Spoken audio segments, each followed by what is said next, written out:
Whenever I leave the house with the DJI Osmo Pocket 4P, there are select accessories that I bring along with me. The first accessory that comes with me every time is this hard shell case right here. First of all, it protects the Pocket 4P, which is great.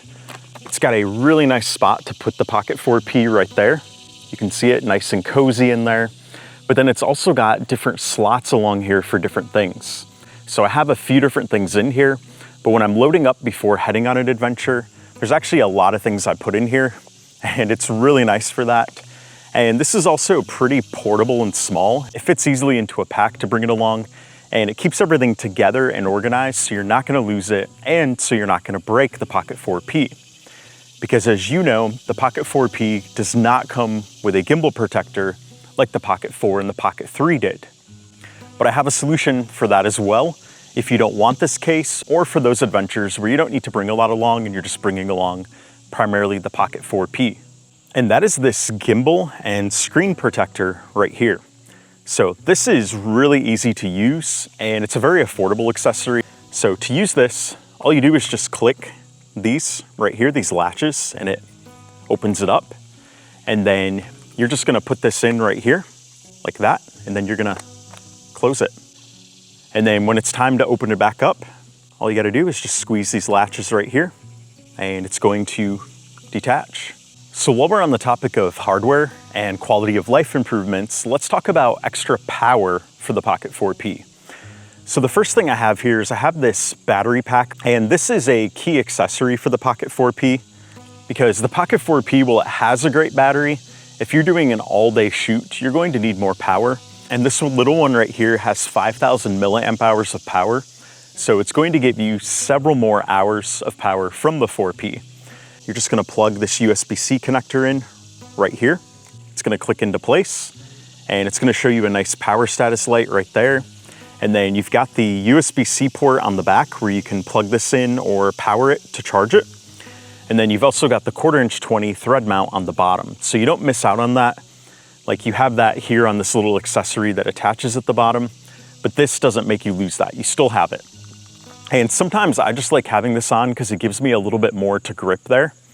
This camera without this is actually kind of short, and your fingers can easily get in the way of the joystick and the record button here.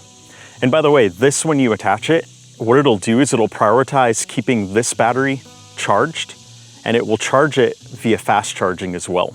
So what it's going to do initially is it's going to charge your Pocket 4P battery up to 100%, and then while you're using the camera, it's going to maintain that charge at all times.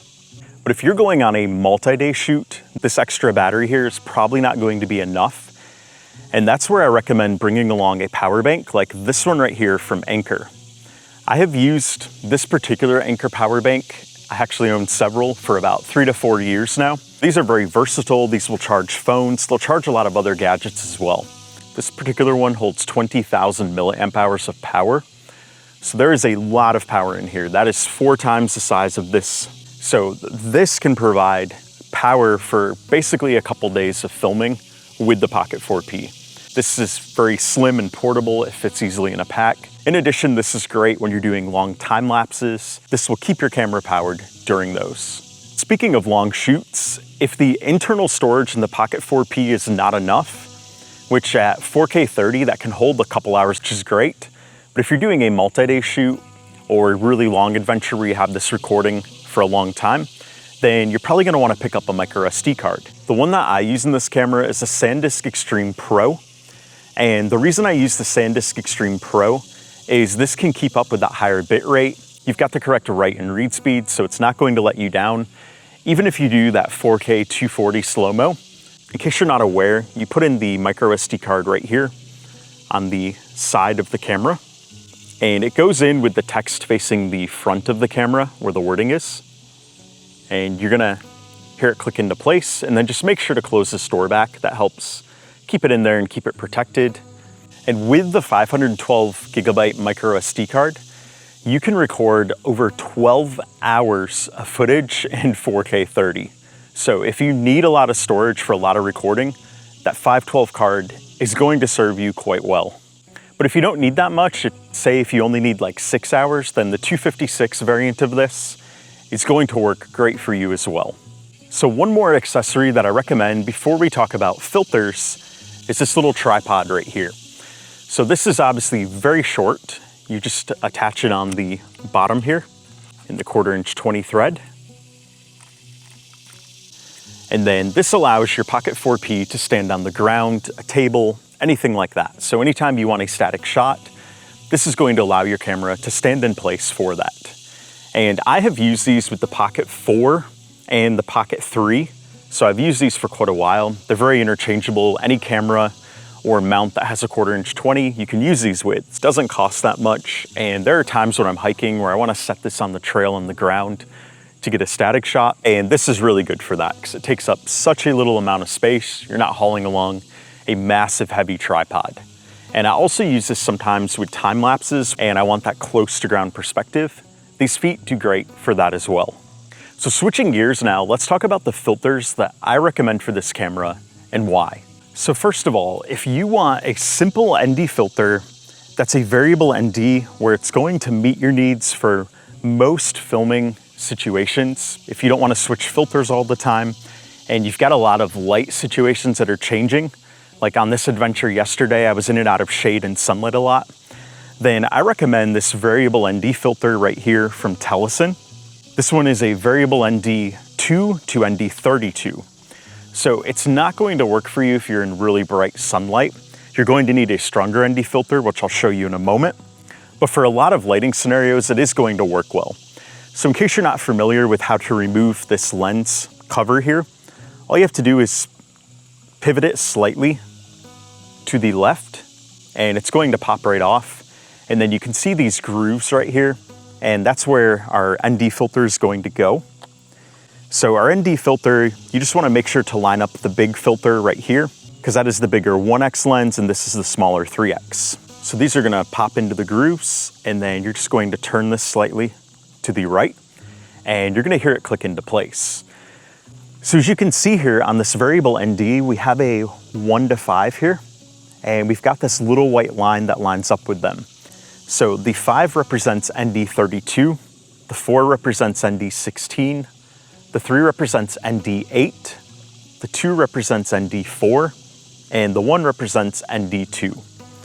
And it's the same thing with this lens. You can adjust these, and the nice thing is you can adjust these even with the camera powered on. So these don't fight so much against the gimbal that you can't. So I'm gonna turn this back this way so I can show you. So when the gimbal is powered on, you can just make those adjustments right there. So that is also an advantage because with other ND filters, when you have to actually swap them, you need to power off the camera because you're going to be fighting against the gimbal. But if you're in really bright light, or you don't need to use an ND filter, or you're trying to do long exposure photography, something like that, I've got a whole other set that's going to help with that. So let's power this back off and let's talk about those. So first, if you need a stronger ND filter or you want that polarizing effect, say you're near water or it's a super bright day and there's a lot of glare and reflection, then I recommend this Bright Day Pack right here from Freewell. This one has ND8, ND16, ND32, and ND64. So I generally find myself reaching for this pack when the ND32 is not strong enough from the other filters. Then I use the ND64 from here. If I'm by a lot of glare and reflection, I like having the polarizer effect on here. So it's gonna pop on the same way as the other filter I just showed you. And then the key on this is the polarizer. You want to have these lines lined up on both lenses. There's a white line here, and then there's a white line on the actual filter, and you just wanna make sure those line up. But if you were in conditions where you don't need an ND filter, but you wanna use a CPL filter to help reduce that light pollution, then this one right here from Telesin, it's a basic CPL black filter, but it does do a good job when you don't need ND. So I recommend putting one of these on, including if you're filming in low light. The CPL black can actually be very useful in low light. It does help remove a lot of that light pollution and can give you very clean images in low light. And then finally, if you want to do some more specialized shooting, such as long exposure photography, which yes, you can do that with the Pocket 4P. You can get some very cool waterfall shots or streams, anything where there's motion in there that you want to have that nice soft blur in the photo. That ND1000 is very useful for that. In addition, this pack has that mist filter, and the mist one is a good one if you're filming during the day and you want to either use the normal color mode, like if you don't want to do any grading later on and you don't want to use NDs, mist is great for that. In addition, you also have a CPL and an LPR in here. Those are both going to help with light pollution and give you a cleaner image. But unfortunately, with all of these filters, you cannot stack them because they are not magnetic. They do have to latch into place. So when you are filming, you do have to select one filter at a time. And finally, when you're recording, say you're talking to the camera, you're vlogging, travel vlogging, anything like that, you want to make sure you have a good quality wireless mic. And the mic that I recommend and use with the Pocket 4P is the DJI Mic 3. I'm actually using it right now. But you can pair it to the 4P and it will give you high quality 32-bit flow audio if you turn on that setting. And there are a whole bunch of different settings you can adjust in there as well. You can have a backup copy record to this mic that you can sync later on. You can do a low pass filter. You can adjust the gain. There's a whole bunch you can do. And the DJI Mic 3, if you just buy a standalone, not even the whole kit, it's very affordable. And it really is a great option for getting that professional audio to go with your professional video. And if you own the Pocket 4P and you want to get the most out of this camera, check out my playlist right here. This playlist continues to grow as I create more and more videos with the Pocket 4P and discover more incredible things that this camera can do.